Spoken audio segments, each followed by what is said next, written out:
मधुबन के बाबा, मधुबन के बाबा मुरली वाले, आपका क्या कहना, आपका क्या कहना। ओम शांति। आज 22 मार्च 2025 के साकार मधुर महावाक्य हैं।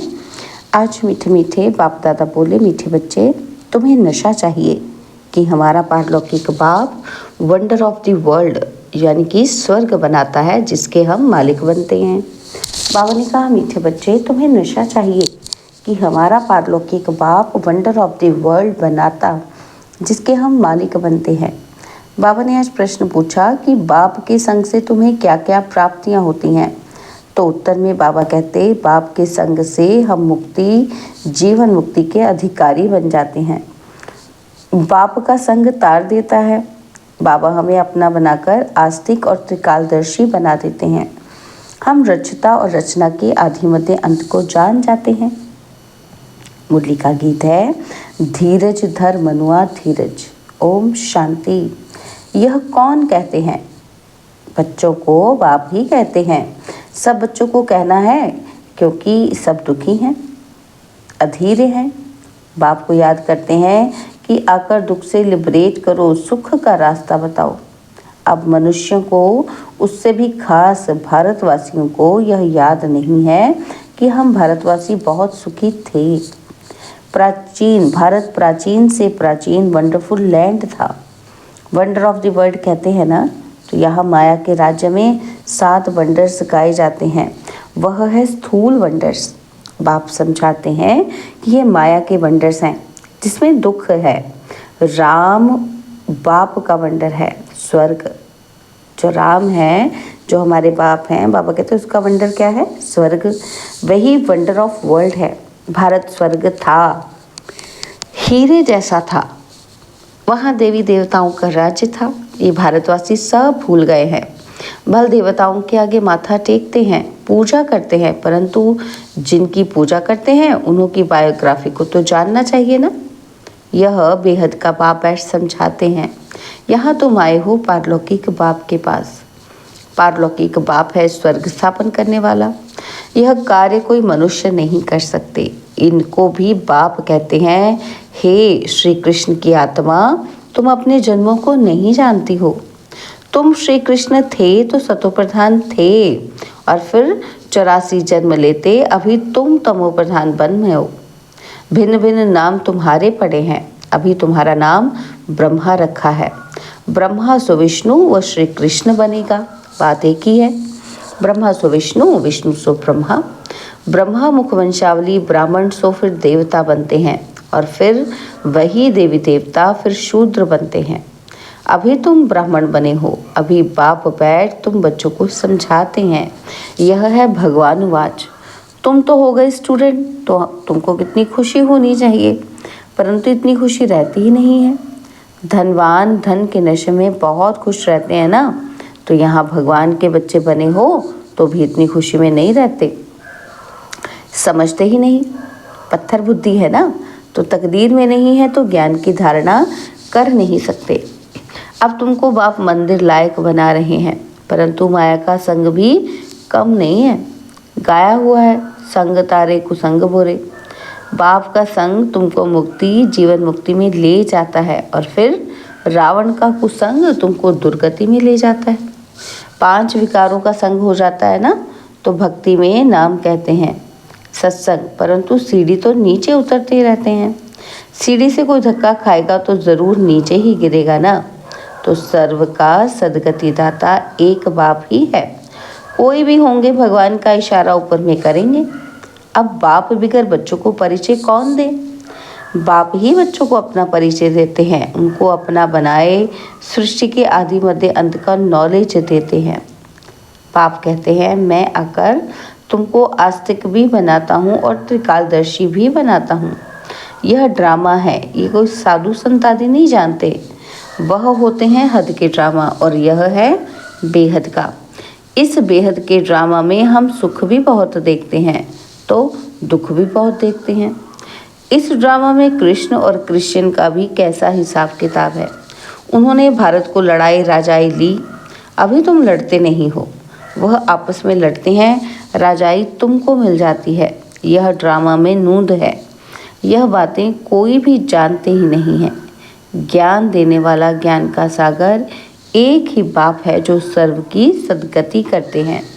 भारत में देवी देवताओं का राज्य था तो सद्गति थी, बाकी सब आत्माएं मुक्तिधाम में थी। भारत सोने का था, तुम ही राज्य करते थे। सत्युग में सूर्यवंशी राज्य था, अभी तुम सत्यनारायण की कथा सुनते हो। नर से नारायण बनने की कथा है, यह भी बड़े अक्षरों में लिख दो। सच्ची गीता से भारत सच्चखंड वर्थ पाउंड बनता है। बाप आकर सच्ची गीता सुनाते हैं, सहज राजयोग सिखलाते हैं तो वर्थ पाउंड बन जाते हैं। बाबा टोट के तो बहुत समझाते हैं, परंतु बच्चे देह अभिमान के कारण भूल जाते हैं। देही अभिमानी बने तो धारणा भी हो, देह अभिमान के कारण धारणा होती ही नहीं। बाप समझाते हैं, मैं थोड़ी कहता हूँ कि मैं सर्वव्यापी हूँ। मुझे तो कहते भी हो कि तुम माता पिता हम बालक तेरे, तो इसका अर्थ क्या कि तुम्हारी कृपा से सुख गनेरे। अभी तो दुख है। यह गायन किस समय का है ये भी समझते ही नहीं है। जैसे पक्षी चूं चूं करते रहते हैं, अर्थ कुछ नहीं, वैसे यह भी चूं चूं करते रहते, अर्थ कुछ भी नहीं। बाप बैठ समझाते हैं, ये सब है अनराइटियस। किसने अनराइटियस बनाया? रावण ने। तो भारत सचखंड था तो सब सच बोलते थे, चोरी ठगी आदि कुछ भी नहीं था। और यहाँ कितना चोरी आदि करते हैं। दुनिया में तो ठगी ही ठगी है। इसको कहा ही जाता है पाप की दुनिया, दुख की दुनिया। सत्य को कहा जाता है सुख की दुनिया।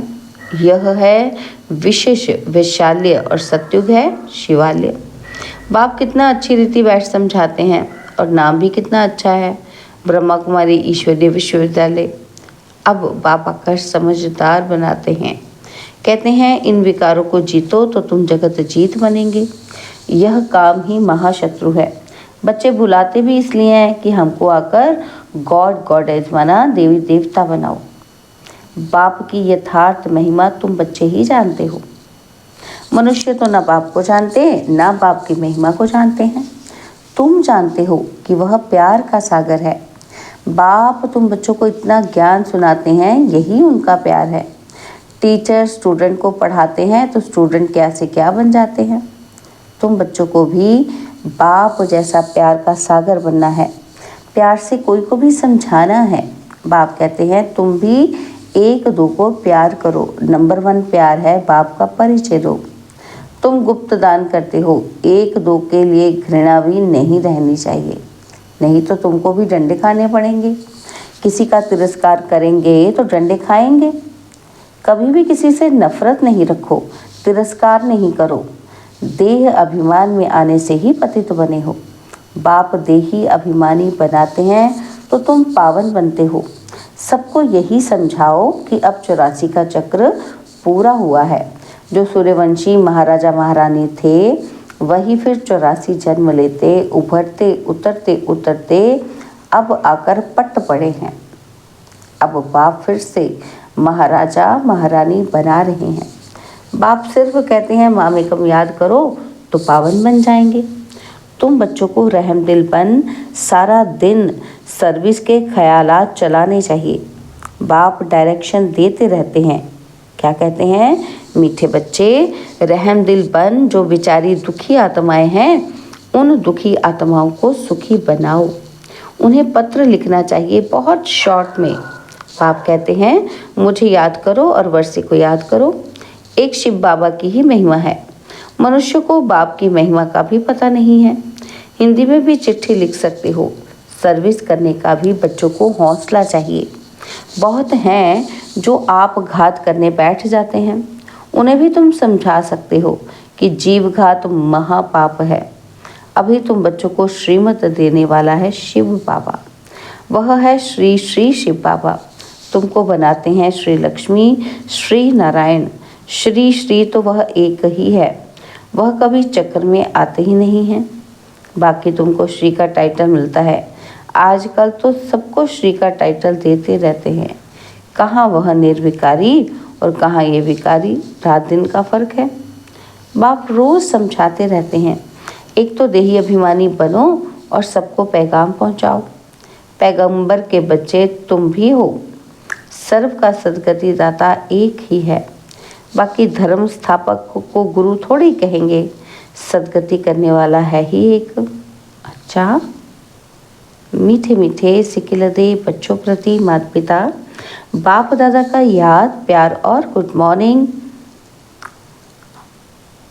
रूहानी बाप की रूहानी बच्चों को नमस्ते। और हम रूहानी बच्चों की रूहानी बाप दादाजी को दिलवा जान सिकवा प्रेम से नमस्ते। ओम शांति। प्यारे बाबा, मीठे बाबा, मेरे बाबा, शुक्रिया बाबा, शुक्रिया बाबा, शुक्रिया। धारणा के लिए मुख्य सार है, किसी से भी घृणा व नफरत नहीं करनी है। रहम दिल बन दुखी आत्माओं को सुखी बनाने की सेवा करनी है। बाप समान मास्टर प्यार का सागर बनना है। और सेकंड पॉइंट है, भगवान के हम बच्चे हैं, इसी नशे व खुशी में रहना है। कभी माया के उल्टे संग में नहीं जाना है। देही अभिमानी बनकर ज्ञान की धारणा करनी है। बाबा ने आज वरदान दिया, बाप समान वरदानी बन हर एक के दिल को आराम देने वाले मास्टर दिलाराम भव। बाप समान वरदानी बन हर एक दिल को आराम देने वाले मास्टर दिलाराम भव। जो बाप समान वरदानी मूर्त बच्चे हैं वह कभी किसी की कमज़ोरी को नहीं देखते, वह सबके ऊपर रहम दिल होते हैं। जैसे बाप किसी की कमज़ोरियां दिल पर नहीं रखते, ऐसे वरदानी बच्चे भी किसी की कमज़ोरी दिल में धारण नहीं करते। वह हर एक की दिल को आराम देने वाले मास्टर दिलाराम होते हैं। इसलिए साथी हो या प्रजा, सभी उनका गुणगान करते हैं। सभी के अंदर से यही आशीर्वाद निकलती है कि यह सदा स्नेही सहयोगी हैं। स्लोगन, संगम युग पर श्रेष्ठ आत्मा वह है जो सदा बेफिक्र बादशाह है। तो आज हम मातेश्वरी जी के भी अनमोल महावाक्य सुनेंगे। तो मातेश्वरी जी कहती हैं कि ज्ञानी तू आत्मा बच्चों की भूल होने से 100 गुना दंड मिलता है। तो इस पर माता जी समझा रही हैं। तो मातेश्वरी जी कहती कि इस अविनाशी ज्ञान यज्ञ में आए साक्षात परमात्मा का हाथ लेकर फिर कारणे अकारणे अगर उनसे विकर्म हो जाता है तो उसकी सज़ा बहुत भारी है। जैसे ज्ञान लेने से उनको 100 गुना फ़ायदा है, वैसे ज्ञान लेते कोई भूल हो जाती है तो फिर 100 गुना दंड भी है। इसलिए बहुत खबरदारी रखनी है। भूल करते रहेंगे तो कमज़ोर पड़ते रहेंगे। इसलिए छोटी बड़ी भूल को पकड़ते रहो। क्या करना है, भूल ना हो इसलिए उसको पकड़ते रहो। आइंदे के लिए मना, आगे के लिए परीक्षण करते चलो। देखो, जैसे समझदार बड़ा आदमी बुरा काम करता है तो उसके लिए बड़ी सज़ा है, और जो नीचे गिरा हुआ आदमी है वो कुछ बुरा काम करता है तो उसके लिए इतनी सज़ा नहीं है। अब तुम भी परमात्मा के बच्चे कहलाते हो तो इतने ही तुमको दैवी गुण धारण करने हैं। सच्चे बाप के पास आते हो तो सच्चा होकर रहना है। और सेकंड पॉइंट क्या समझा रही हैं कि लोग कहते हैं कि परमात्मा जो है वो जानी जाननहार है। अब जानी जाननहार का अर्थ ये नहीं है कि सबके दिलों को जानता है, परंतु सृष्टि रचना के आदि मध्य अंत को जानने वाला है। बाकी ऐसे नहीं कि परमात्मा रचता, पालन करता और संहार करता है। तो इसका मतलब ये है कि परमात्मा पैदा करता है, खिलाता है और मारता है, परंतु ऐसे नहीं है। मनुष्य अपने कर्मों के हिसाब किताब से जन्म लेते हैं। इसका मतलब ये नहीं कि परमात्मा बैठ उनके बुरे संकल्प और अच्छे संकल्पों को जानेगा। वो तो जानता है कि ये अज्ञानियों के दिल में क्या चलता होगा। सारा दिन मायावी संकल्प चलते होंगे और ज्ञानी के अंदर शुद्ध संकल्प चलते होंगे। बाकी एक एक संकल्प को बैठ थोड़ी रीड करेगा। बाकी परमात्मा जानता है अब तो सबकी आत्मा दुर्गति को पहुंच गई है। उन्हों की सदगति कैसे होनी है, ये सारी पहचान जानी जाननहार को है। अब मनुष्य जो कर्म भ्रष्ट बने हैं उनको श्रेष्ठ कर्म कराना, सिखलाना और उनको कर्म बंधन से छुटकारा देना ये परमात्मा जानता है। परमात्मा कहता है, मुझ रचता और मेरी रचना के आदि मध्य अंत की ये सारी नॉलेज को मैं जानता हूँ। वह पहचान तो तुम बच्चों को दे रहा हूँ।